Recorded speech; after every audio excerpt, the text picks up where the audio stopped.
Britain में सबसे पहले बात करेंगे दुबई में हुए दुखद घटना की। दुबई में चल रहे एयर शो में बड़े विमान हादसा हुआ है। दुबई एयर शो में भारतीय वायुसेना का तेजस फाइटर जेट क्रैश हो गया है। हादसा अल मखतूम एयरपोर्ट पर जारी एयर शो में एक डेमो फ्लाइट के दौरान हुआ।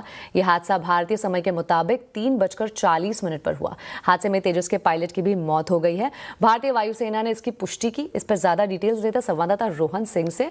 रोहन, क्या अपडेट है तेजस क्रैश को लेकर? कैसे हुआ ये पूरा हादसा?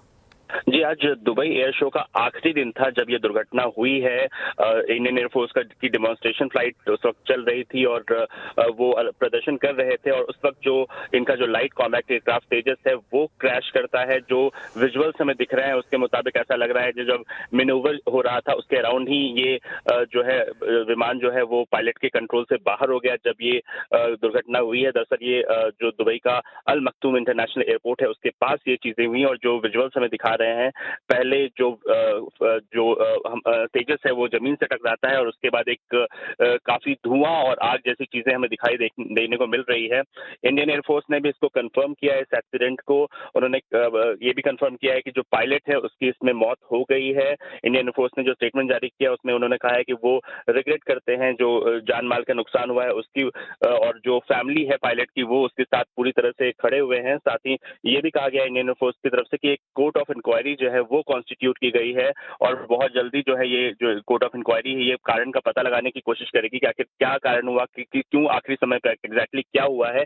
ये सारी चीजों का पता लगाने की कोशिश की जाएगी। बहरहाल ये बहुत चिंता की बात इसलिए है क्योंकि ये दूसरी बार है कि तेजस का जो है दो दुर्घटनाग्रस्त हुआ है। इससे पहले 2024 में पोखरण में ही जो है एक जो है दुर्घटना में तेजस दुर्घटनाग्रस्त हो गया था। दरअसल ये अगर एयरक्राफ्ट की बात करें, ये एक single seat light combat aircraft है। हिंदुस्तान एरोनॉटिक्स लिमिटेड HAL ने इसे बनाया है, जो और ये चूंकि एक साल के अंदर लगभग दूसरी बार इस तरह की दुर्घटना हुई है, तो ये काफी ज्यादा चिंता की बात है। और जिस वक्त ये दुर्घटना हुई वो एयर शो चल रहा था, आखिरी दिन था, बहुत ज्यादा क्राउड था वहां पे लोगों का, और ये सबके सामने हुआ है। तो ये बहुत ही अब जो है कोर्ट ऑफ इंक्वायरी जब इसका कारणों का पता लगाएगी तब पता चलेगा कि आखिरकार एग्जैक्टली हुआ क्या, क्यों आखिर ऐसा हुआ। जो अब तक की जानकारी मिली है, ऐसा लगता है कि जो पायलट है वो नेगेटिव जी फोर्स टर्न को रिकवर नहीं कर पाया, जिसकी वजह से ये दुर्घटना हुई है। लेकिन जब इंक्वायरी होगी, जब पूरी चीजें पता लगेंगी, तब पता चलेगा कि एग्जैक्ट कारण क्या रहा है। चूंकि ये 2 साल में एक बार दुबई एयर शो होता है, तो पूरी दुनिया के जो एविएशन के लोग हैं, जो एयरफोर्स है, वो इसमें पार्टिसिपेट करते हैं। लेकिन ये एक बड़ा सेटबैक है जो तेजस है उसके लिए, क्योंकि दूसरी इस तरह की घटना हुई है, और ये काफी चूंकि इतनी ज्यादा क्राउड थी तो ये सबके सामने हुआ है। तो अब इसमें जांच की जरूरत है और आगे पता करना पड़ेगा कि आखिर इसका एग्जैक्ट कारण क्या रहा है। जी रोहन, शुक्रिया इस पूरी जानकारी पर।